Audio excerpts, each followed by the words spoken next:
y hoy vamos a ver el segundo tema, que es la estructura del Estado.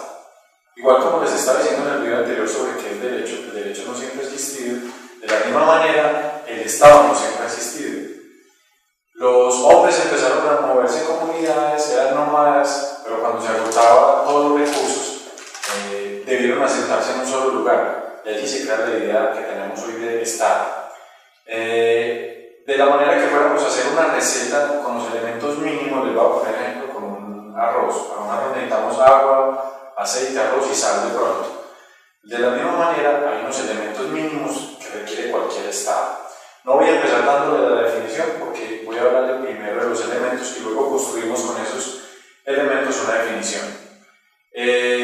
Todo Estado en el mundo tiene tres elementos: poder, población y territorio. Entonces, ¿el poder qué es? Es la estructura general que le da cuerpo a un Estado. Allí está todas las ramas del poder público que ahora vamos a entrar a explicar cuando hablemos del Estado colombiano propiamente. Allí está el gobierno, la rama ejecutiva, la legislativa, etc.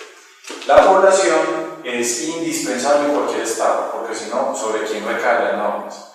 Entonces, la población de un Estado se puede dividir en las personas que están permanentemente en ese territorio y las personas que están de paso o transeúntes. También se puede dividir en los que son nacionales de ese Estado, es decir, los que pertenecen a ese Estado, y los que son extranjeros. No necesariamente lo uno va con lo otro exclusivamente. Puede ser una persona permanente de Colombia, pero que sea extranjero. Por ejemplo, un jugador que viene de fútbol de Argentina a jugar en Nacional o en Medellín es extranjero, es argentino, pero es población permanente a su vez. Y lo mismo un colombiano que se fue para Estados Unidos a trabajar, hace 10 años vive y regresó ahora que ya legalizaron sus documentos, es población de otro país, de Estados Unidos permanente, y está de paso en Colombia. No necesariamente son iguales. La Constitución de nosotros establece quiénes son nacionales de nuestro país y trae unos criterios. Básicamente, los hijos de un colombiano o de una colombiana son colombianos por la sangre, es el criterio de la sangre. O las personas que nacieron dentro del territorio de ese Estado son de ese país. Y uno puede ir adoptando nacionalidades dependiendo del país a donde vaya. Y eso se llama carta de naturalización, o lo que conocemos como la adopción, o las personas extranjeras cuando vienen y se nacionalizan, que es el término popular que manejamos. Cada país exige unos requisitos diferentes para volver a alguien nacional o propio. La nacionalidad implica unas características de comunidad. Comunidad es unidad común. La unidad común puede ser en lenguaje, rasgos morfológicos, religión, comida, etcétera, etcétera. De manera que nosotros vemos una persona de Venezuela y en general decimos es un venezolano. Pero si tú hablas con un venezolano te vas a dar cuenta que ellos van a decir esta persona es de Mérida, esta persona es de Caracas, etc. Lo mismo pasa con nosotros.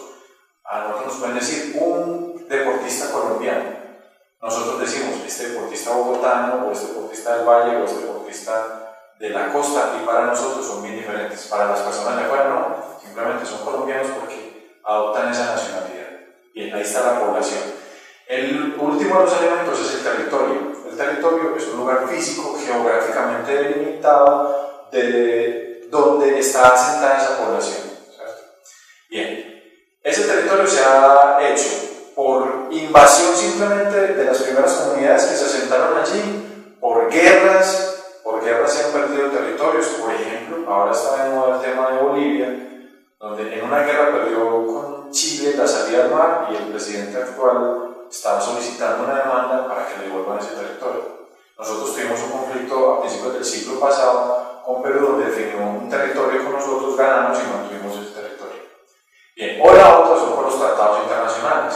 Vemos el caso reciente que nos pasó con un territorio que es de nosotros, que es marítimo, y lo perdimos con Nicaragua. Bien, el territorio no es solamente la parte terrestre de donde estamos, sino que es hacia arriba, y allí están las ondas de radio, las ondas electromagnéticas, etc. Y hacia abajo, y están los recursos naturales, el petróleo, etcétera, etcétera. De manera que si un avión pasa por encima de nuestro territorio, está violentando nuestro territorio si no lo hemos autorizado. También está la parte marítima, y en el siglo pasado, a mediados del siglo pasado, se dieron unas convenciones del humana, donde se determinaron cuáles eran los territorios que debían estar en un Estado y que hace parte de la estructura general de un Estado. Entonces está poder, población y territorio. Si usted quiere dar una definición, tome esos tres elementos, los pone en la definición y le tiene que salir la definición. Podemos empezar para el ejemplo por el último. Un Estado es un territorio delimitado donde se asienta una población a la cual se le aplica un poder determinado. O si empezamos por encima, un Estado es un poder donde existen unas normas que se aplican dentro de un territorio a las personas que están dentro de él. De manera que si usted toma los tres elementos, saca la definición de Estado. Esos son los estados en general.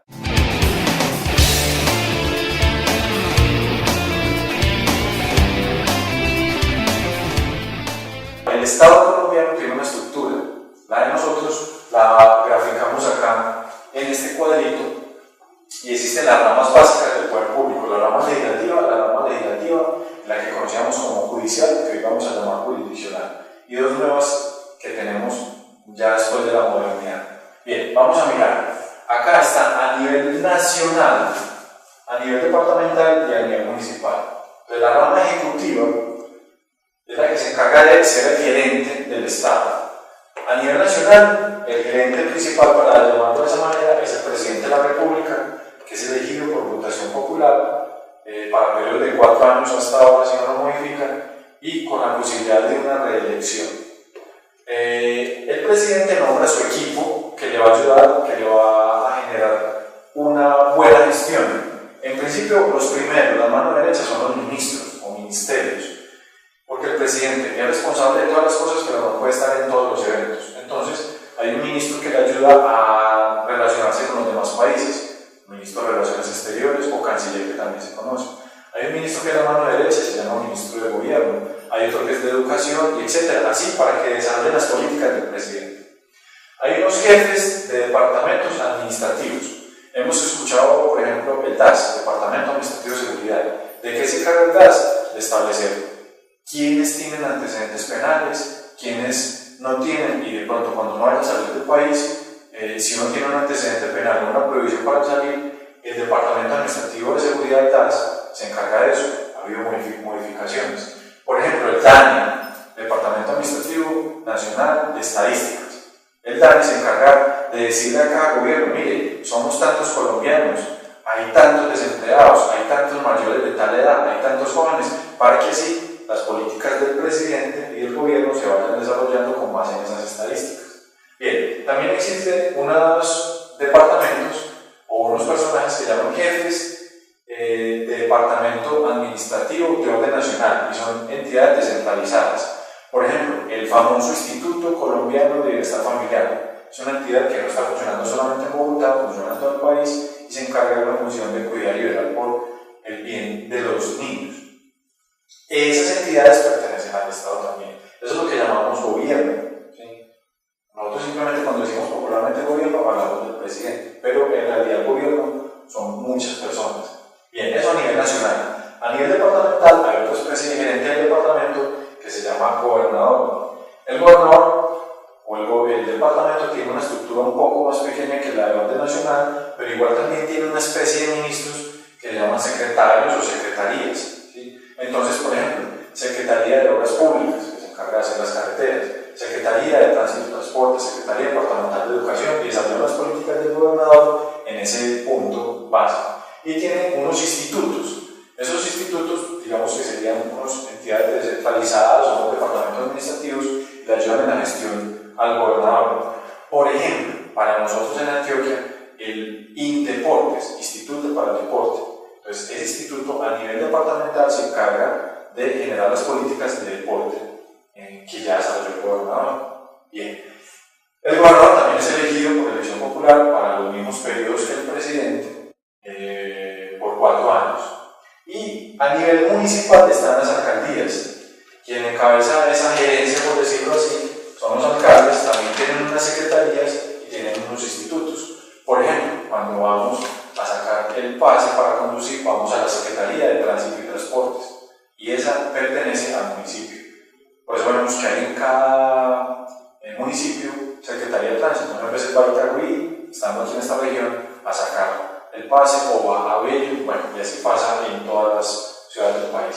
Y hay unos institutos que se encargan también de ser una especie de departamentos administrativos y le ayudan al alcalde en su labor. Por ejemplo, en Medellín hay un instituto que es para la vivienda popular, se llama ISVIMED, es el Instituto de Vivienda Popular, y allí, por ejemplo, cuando hay campañas para dar vivienda gratis o para dar subsidios, es el ISVIMED el que se encarga de esa función.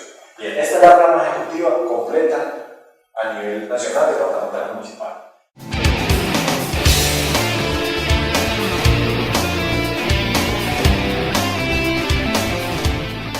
Como su nombre lo indica, legisla, produce normas, ¿sí? Hay un documento que les anexaré en los contenidos donde habla de la jerarquía de las normas en Colombia. Sin embargo, podemos decir que desde aquí se hacen las normas principales. El Congreso de la República de nosotros se divide en dos cámaras, la Cámara Alta y la Cámara Baja. Ese día la trajo Bolívar de Europa cuando estuvo por allá y la trajo especialmente de Francia.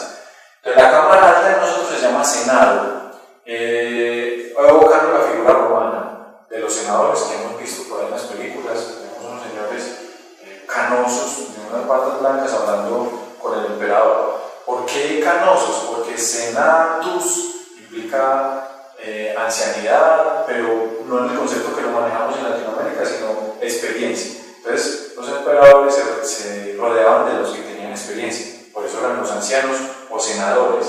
En Colombia, pues no está ese mismo criterio, pero sí era la idea romana del Senado.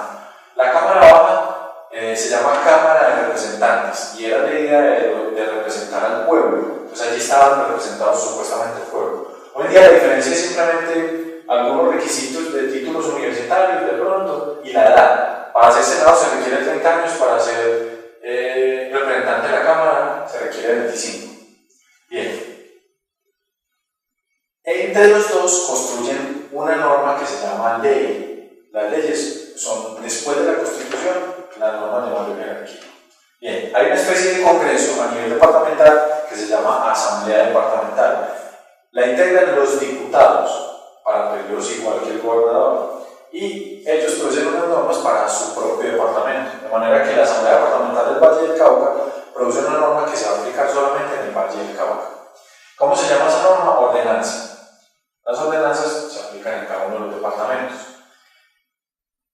A nivel municipal están los consejos municipales. Este consejo es consejo, los demás son con ese.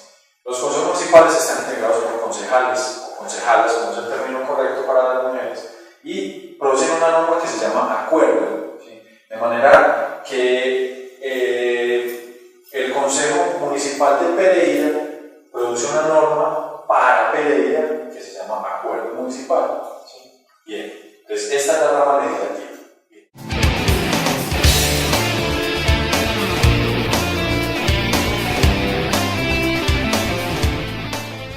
Conformada por tres cortes muy importantes. La Corte Constitucional, que para mi criterio es la corte de mayor importancia, por eso la coloqué aquí encima, y es la que se encarga de cuidar que no se violente la Constitución por ninguno de los demás funcionarios.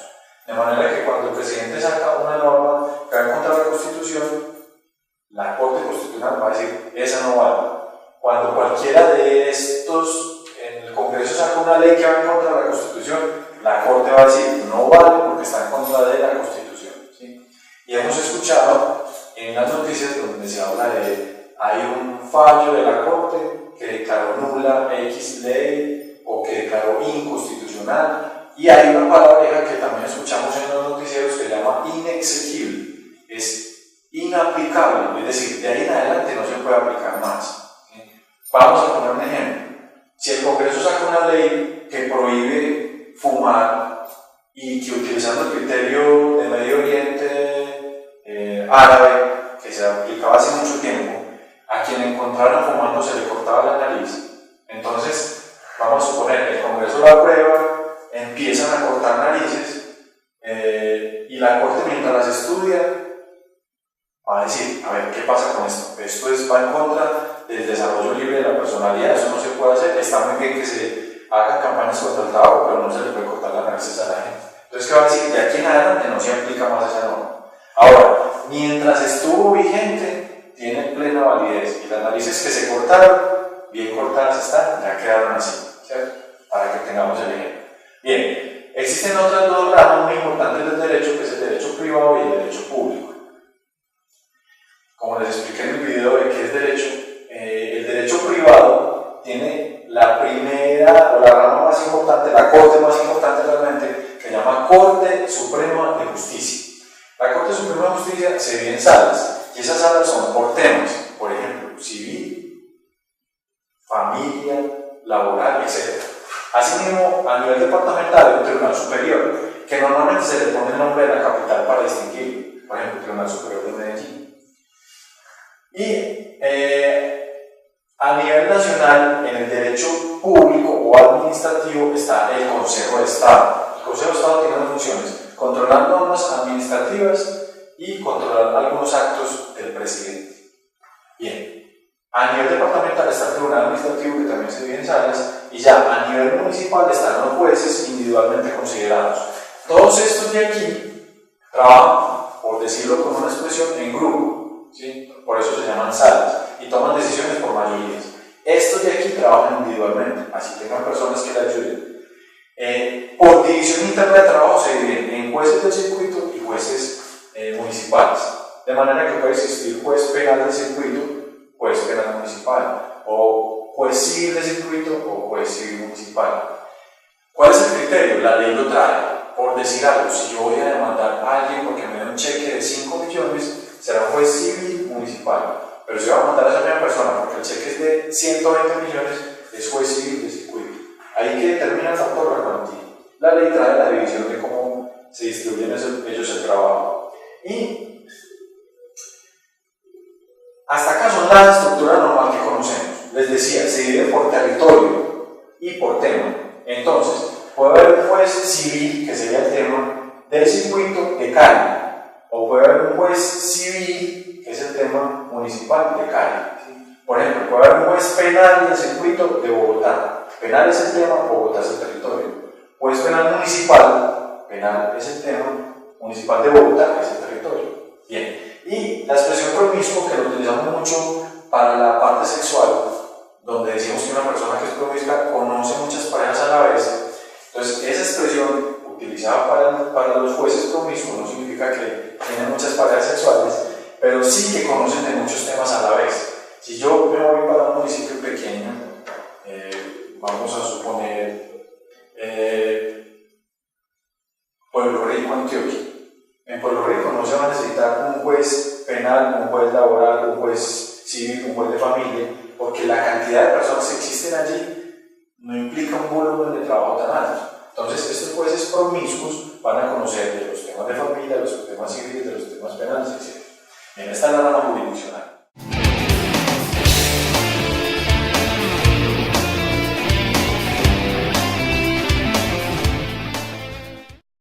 La Contraloría, utilizando la expresión de su nombre, controla. ¿Qué controla? El gasto público. Controla lo que los funcionarios gastan. Todos estos funcionarios requieren dinero para trabajar. Esos dineros están establecidos por una ley, por una ordenanza o por un acuerdo, dependiendo del nivel que sea, nacional, departamental, municipal. Entonces la Contraloría controla la plata que utilizan todas estas personas. ¿Sí? La Contraloría de la Nación. La Contraloría del departamento controla la plata que utilizan todas estas personas. Y la Contraloría del municipio controla la plata que se gasta todas estas entidades. ¿Sí? ¿Qué hace la Contraloría si encuentra que hay una falla en el gasto público? Pues hace una denuncia a la última rama que tenemos, que es la Procuraduría.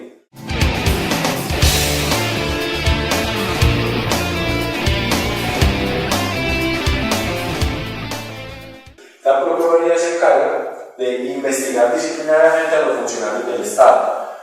Si cualquier funcionario falla dentro de su labor, no en lo personal, sino dentro de su labor, va a ser investigado. Escuchamos en las noticias que fue destituido, o fue sancionado, o fue suspendido un gobernador, o no sé quién, dependiendo del cargo que digan. Eso lo hizo seguramente la Procuraduría. Existe Procuraduría a nivel departamental, y en este caso la Procuraduría departamental se encarga de investigar todos los del departamento y además todos los del municipio. Porque no hay Procuraduría a nivel municipal. Lo único que se acerca en esta rama de esta estructura a la Procuraduría es la personería. Sin embargo, la personería tiene una función distinta, que es velar por los derechos de los ciudadanos. Bien, esta es la estructura del Estado colombiano. Espero que haya quedado muy claro y se ubiquen ahora en el tema del Estado y del Estado colombiano. Muchas gracias.